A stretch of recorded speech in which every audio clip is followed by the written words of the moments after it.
Napakabigat ng posisyon ko ngayon bilang kapatid ng biktima sapagkat tinitimbang ko rito yung public opinion at saka itong nakalatag sa akin ng mga impormasyon. Sa buong kwento nila, lumalabas na meron talagang middleman. Ang aking assumption lang, may nagbayad dyan para isagawa itong pagpatay kay Percy dahil wala naman tayong alam na kaaway ni Percy, lalo na sa loob ng kulungan. Nakita namin totoo nga na may namatay na tao. Sa PDL, person deprived of liberty, which means he was being sentenced already. Pero sa lumalabas na iba pa ito dun sa binabanggit ni Secretary Abalos na nasa detention facility ng BJMP. Baka ito nga yun eh. Kaya nga confused, we were a bit confused in the beginning and I was not told immediately.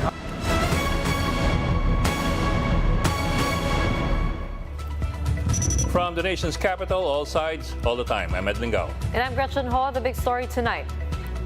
The alleged middleman in the Percy Lapid slay case has died inside the new Bilibid prison.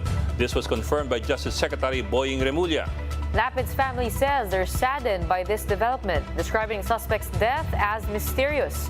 Arian Kalumbiran with the big story.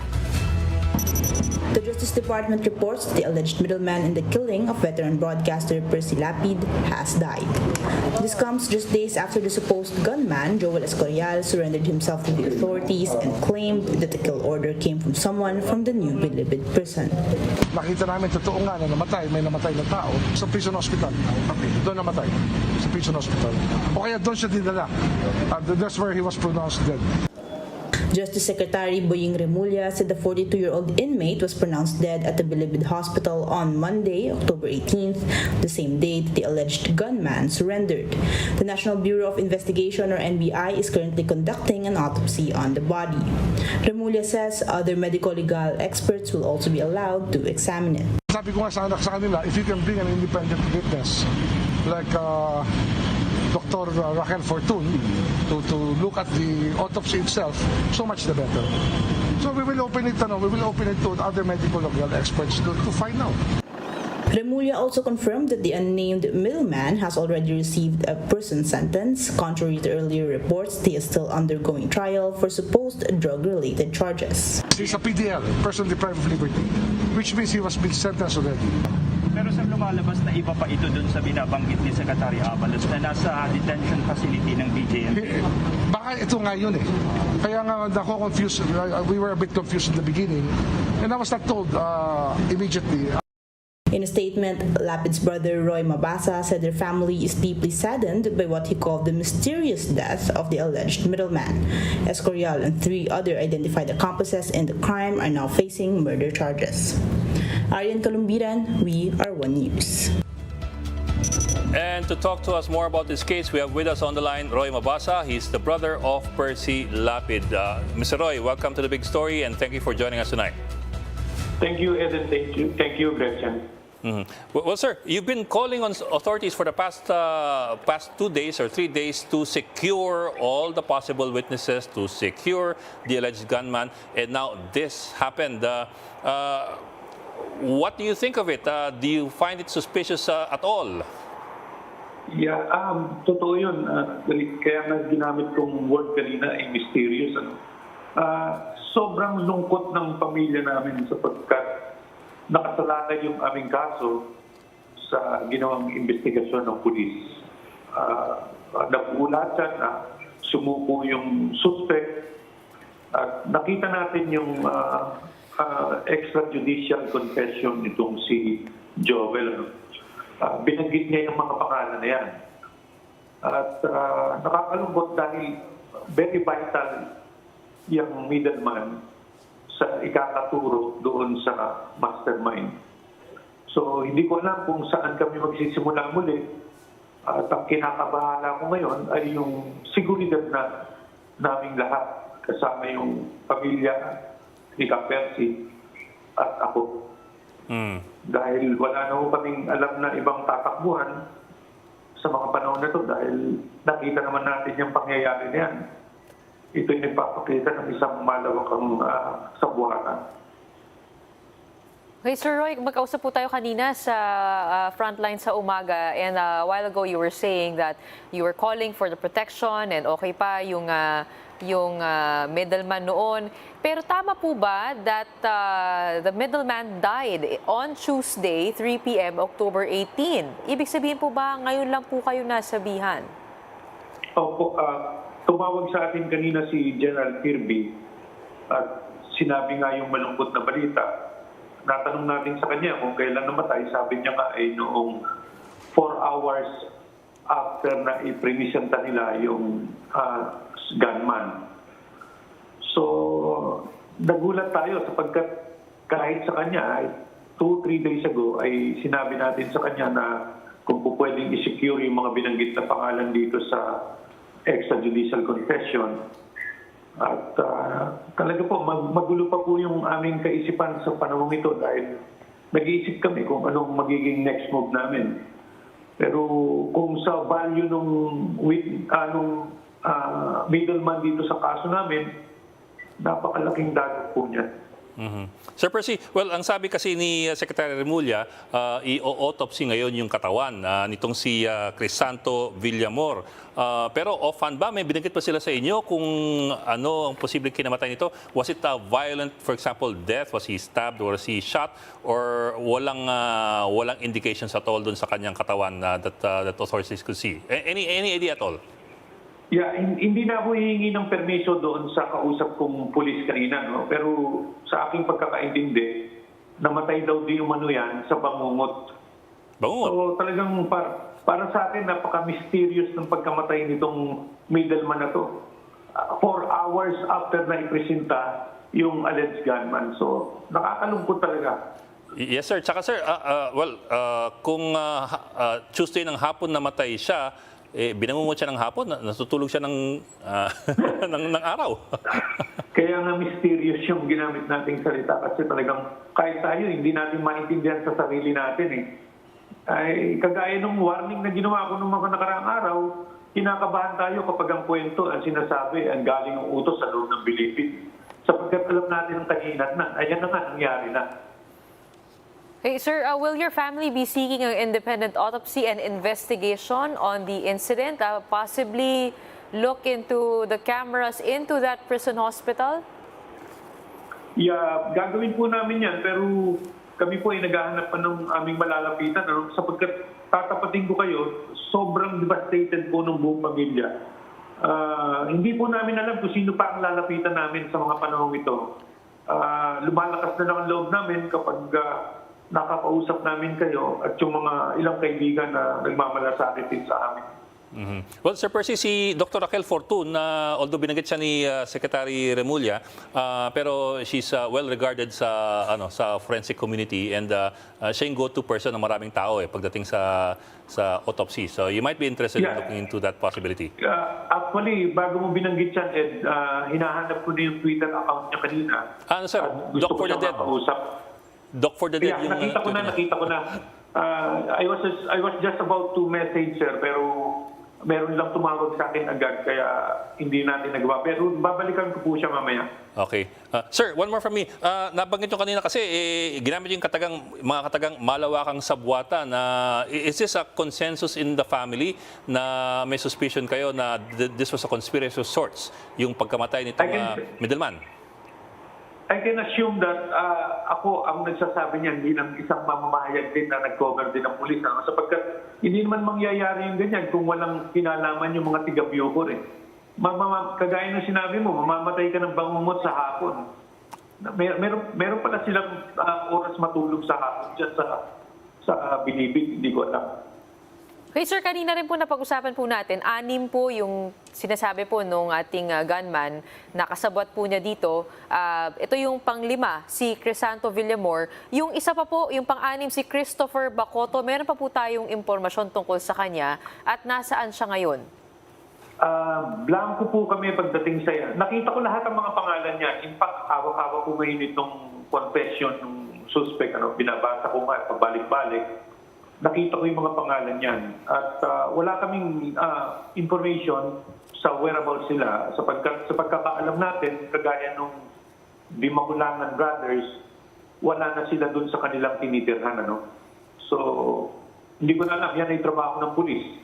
Kami naman ay nakipag-cooperate lang.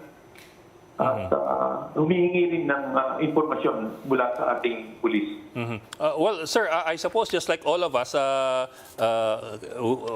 we are all stumped as to how this happened. And well, my question has to do with this. Do you expect a full investigation into what happened, not only with with regard to Mr. Joel, but also with regard to Mr. Villamor, yung Crisanto Villamor, considering the circumstances ng pangyayari? Karapat dapat lang na bigyan ng liwanag yan, pero Ed and Gretchen, ang nakakapagtaka sa atin ay yung nakakabinging katahimikan ng ating Pangulo. Umpisa pa lang sinasabi ko na itong kasong ito, since this became so sensational all over the world, dapat ang Pangulo mismo ang nagsisigurado na yung takbo ng investigasyon at yung buong proseso ay alam niya. Sa kalungkutan natin, wala tayong naririnig sa kanya. Hindi namumutawi o lumalabas sa kanyang bibig ang pangalan ni Percy, no? Ilang beses na siyang nagkaroon ng mga pagkakataon na banggitin yan, hindi niya binabanggit. Okay, sir, we will keep in touch with you. Actually, we'll be having again in the next program, so we'll continue to pursue this case and we'll continue to ask the important questions. So we hope that you stay with us as well. Maraming salamat, sir. Ingat Thank you so much, Ed, and thank you, Gretchen. And after the break, we will get the latest on tropical depression obet with Pagasa weather specialist Benny Estareja. That and more when the big story returns. Keep it here in One News.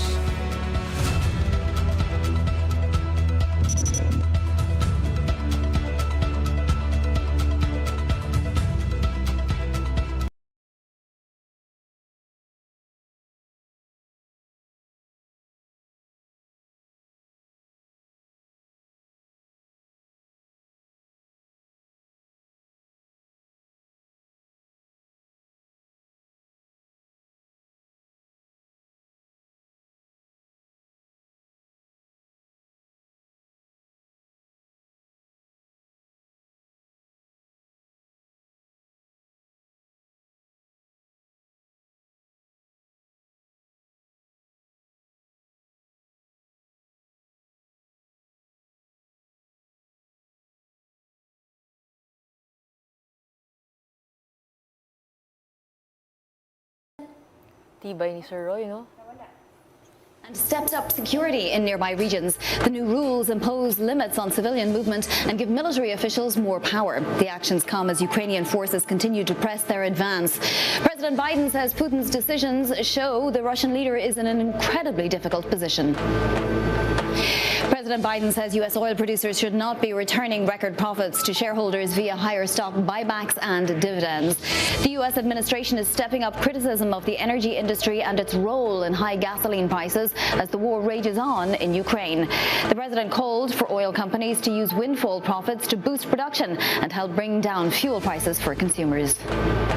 We need to responsibly increase American oil production without delaying or deferring our transition to clean energy. My message to the American energy companies is this: you should not be using your profits to buy back stock or for dividends. Not now, not while a war is raging.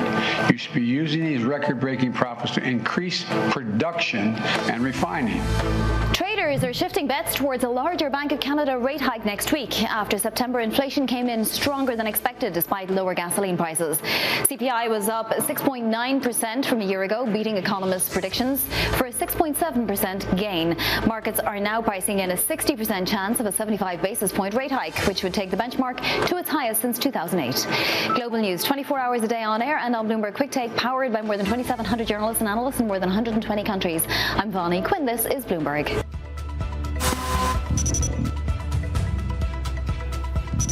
You're watching the big story here in One News. During his trip to Leyte, President Bongbong Marcos once again assured the public that the Philippines will remain a peacemaker to all. Mobile journalist Julie Baiza with the details.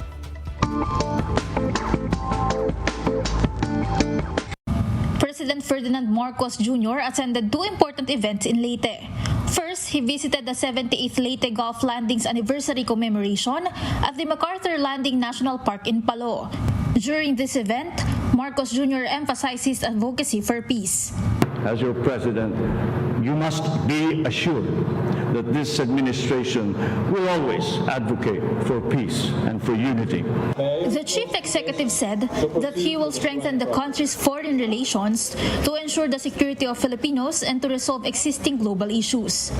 At the same time, he also did not forget to praise the war veterans in their contributions for peace. That's why he promised that the government will continue to look after their welfare. Members of the diplomatic corps were also present during the event. This includes U.S. Ambassador Carlson. Carlson hinted at a possible World War II-themed tourism project between the Philippines and America. So we have a lot of people who are interested in the World War II history, and that might be an avenue for potential tourism cooperation. After this, President Marcos Jr. immediately went to the 76th Ormoc City Diamond Charter Day celebration. At the second event, he stressed the importance of protecting nature, especially after Ormoc was among those that were crippled by the onslaught of Super Typhoon Yolanda in 2013. Talagang kailangan natin isipin ng mabuti kung paano natin babaguhin ang ating pamumuhay, kung paano natin babaguhin ang ating mga ginagawa upang tayo naman ay masagot natin itong global warming na nararamdaman natin. He also took the time to urge the residents to get their COVID booster shots. Mobile journalist Julie Baiza, We Are One News. Tropical cyclone wind signal number 1 is hoisted over parts of Luzon due to tropical depression Obet.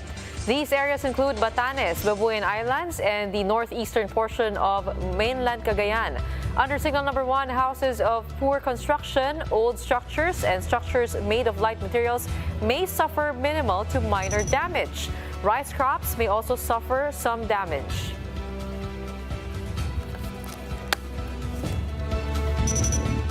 And here to talk to us more about the latest on Tropical Depression Obet, we have with us Pag-asa weather specialist Benny Estareja. He joins us live via Zoom. Magandang gabi and thank you for joining us, Benny. Welcome back to the Chiefs. Yes, magandang gabi po, Sir Ed and Ms. Gretchen. Sir, start with the basics. Anong location ngayon itong si Obet? Yung latest location po natin is as of 4 p.m. The center of Obet was located at 650 kilometers east of Basco, Batanes. 650 kilometers east of Basco, Batanes. So, kung sakali, sir, with its current track, mukha bang magla-landfall o hindi naman? Based po dun sa latest track po ng Pag-asa, possible po ito mag-landfall hating gabi ng Friday or Sabado ng madaling araw dito po sa may parting Batanes or Babuyan Islands. Gaano po kalakas ang inaasahan po natin dito sa bagyo at paano po tayo maghahanda for the upcoming weekend? Yes po, currently ito ay 45 kilometers per hour yung maximum sustained winds. Pero while crossing Luzon Strait po, maaaring bukas or sa Sabado ay lumakas pa ito into a tropical storm. So maaaring nasa 65 kilometers per hour po ito. At magtataas po tayo ng signal number 2 in many areas pa rin po sa extreme northern Luzon. Sir, when you say 65 kph, that's the projected intensity once it hits Batanes and at least yung part of Luzon. So, sir, you don't expect it to get much stronger than that? Based po dun sa ating mga nagdaang mga tracks, no, it's very likely that it will maintain up to the tropical storm intensity. Okay. Sir, kamusta naman po yung... kasi so far, we've been talking about wind speed, yung intensity ng wind. What about yung rain? Yung rains po natin, tomorrow mag-start na po yung malalakas sa pagulan. Moderate to heavy rains po in general po dito sa may mismong dadaanan ng bagyo like yung Cagayan, Apayao, Batanes, and then the Ilocos Norte. So maaari po magkaroon tayo ng malalakas sa pagulan. And given po na nagkaroon na ng heavy to intense sa mga pagulan itong dumaan po si Neneng, then most likely po magkakaroon ng mga saturation ng lupa at highly prone pa rin po sa mga pagbaha and mga landslides. Okay, tama po ba na compared to the past typhoons, this one is relatively weaker? And also, ano pa po yung mga binabantayan natin? How many typhoons are expected to come in to the country in the month of October? Yes po, good observation. In the past few months po, nagkaroon tayo ng mga bagyo during the habagat season. So meron tayong tendency na nag-enhance po ng habagat. hindi directly affected yung mga lugar na malalakas yung mga pag-ulan. But then this time po, nag-start na po yung amihan season natin. So iba na naman yung behavior ng mga bagyo natin. Generally po, mas mababa yung tinatrack nito. Hindi natin inaalis yung possibility, nagkakaroon pa rin tayo ng mga typhoons and super typhoon. And once napasukan lamang po ng malamig na surge ng amihan, yung mga bagyo, ito po ay either napipigilan yung paglakas or humihina. So by October po, possible pa tayo na magkaroon ng isa since 2 to 4 po tayo for October. Alright, maraming salamat po sa updates. Pag-asa weather specialist Benny Estareja. Still to come, the Danish pop rock band Michael Learns to Rock is returning to the Philippines. That and more when the big story returns. Keep it here on One News.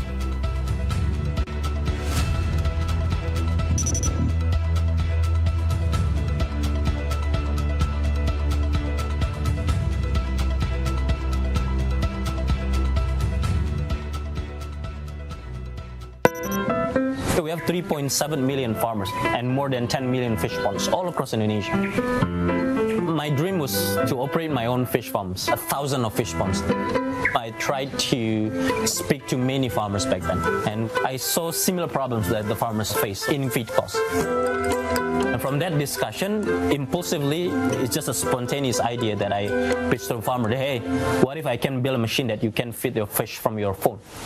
And they were very excited about it.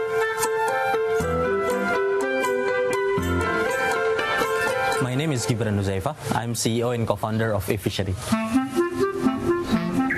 Our approach is really how we can help small-scale and smallholder farmers increase their productivity and provide efficiency on their biggest cost, which is feeding. So 70 to 90% of the total cost, and currently done manually by labor.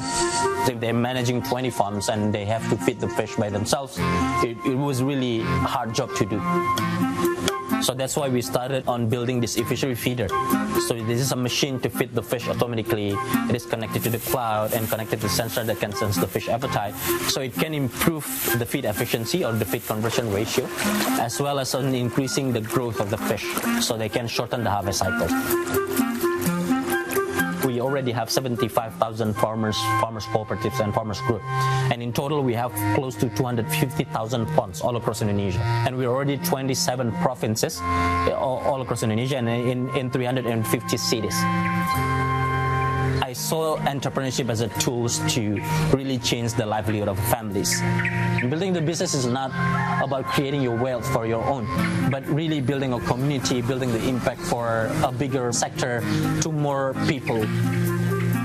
So I think that's my first tips for the entrepreneur. I think if you would like to be a tech founder, really ask to yourself whether this is what you really want to build and why. Find your why, find your reason. And the reason is not really about being cool and being rich. It needs to be a bigger reason than that you would like to aspire to be. So for me personally, measuring my own success is on that impact level, because I want to see myself.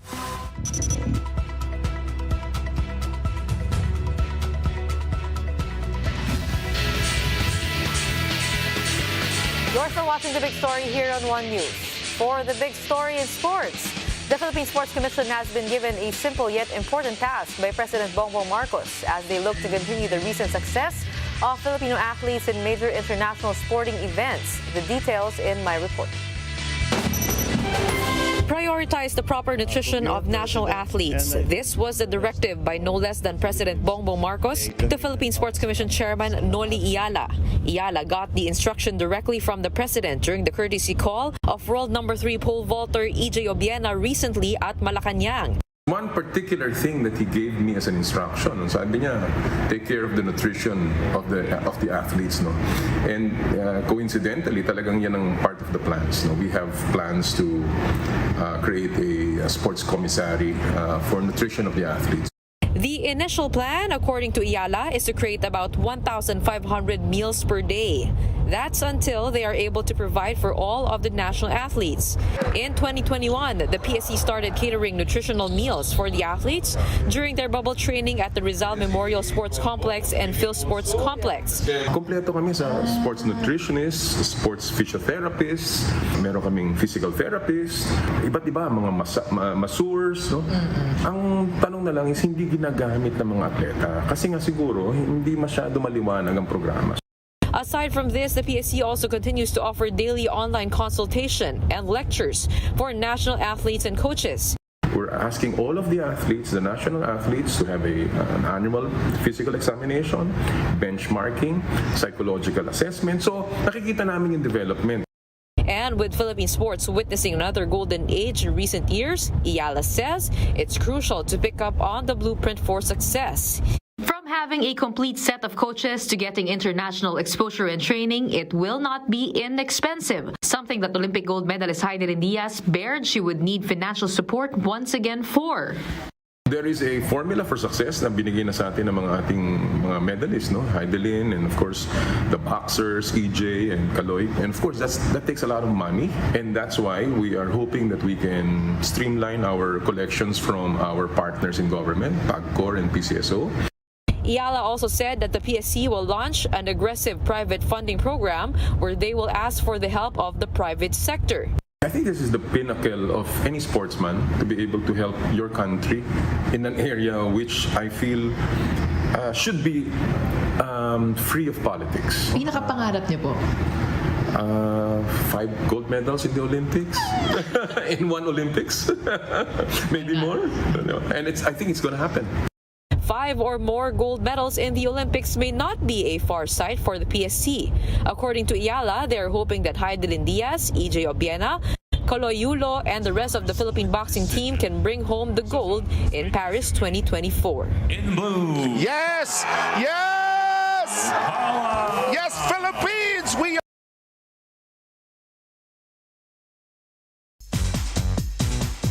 Boy, I missed your kisses all the time, but this is 25 minutes too late. That's just a taste of the anticipated return of Michael Learns to Rock.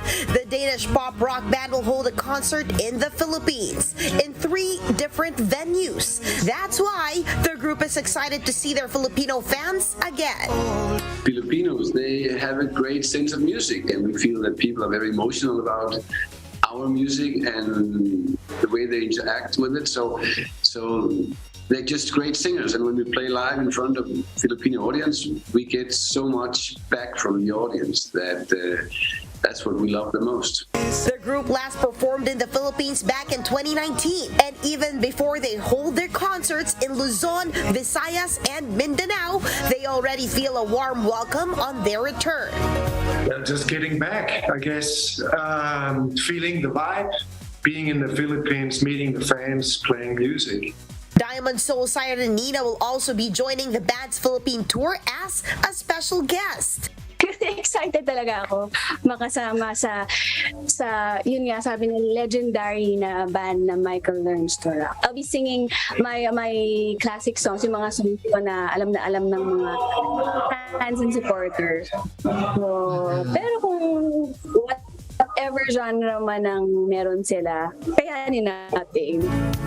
The iconic band will be performing at the Araneta Coliseum on October 26, Cebu on the 28th, at the Waterfront Hotel Ballroom, and Davao on October 30 at the SMX Convention Center in Davao. The Philippines. We Michael Learns to Rock, we are coming back. See you soon. Salamat.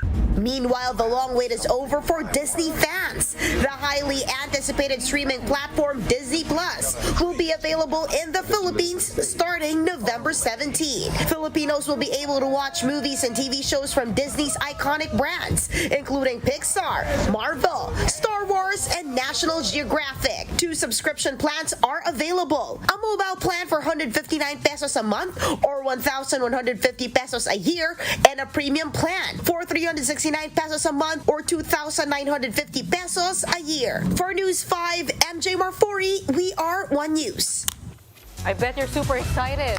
Sabi na, Michael Learns to Rock. Well, parang tanda ko sana mga teenager eh. Teenager sila nun. So mas matanda ka nun. Oo. Hindi ako excited ako for Nina. Yan ang kapanahunan ko. Diba? Love moves in mysterious ways. Hindi, pero pinaka-excited ako para sa Disney Plus. Finally, after a long wait, because they've been talking about this since the start of the year. But finally, medyo patapos na yung 2022. Sige, paliwanag mo si Presinto. That's the big story tonight. For more updates, follow News 5, the Philippine Star, and Business World online. You may also log on to onenews.ph for more in-depth analysis. I'm Edwin Gao. The big story is also available via Signal Play app. Make a free account now at signalplay.com and stream One News anytime, anywhere. I'm Gretchen Ho. Stay safe, Philippines. We are One News, so all sides, all the time.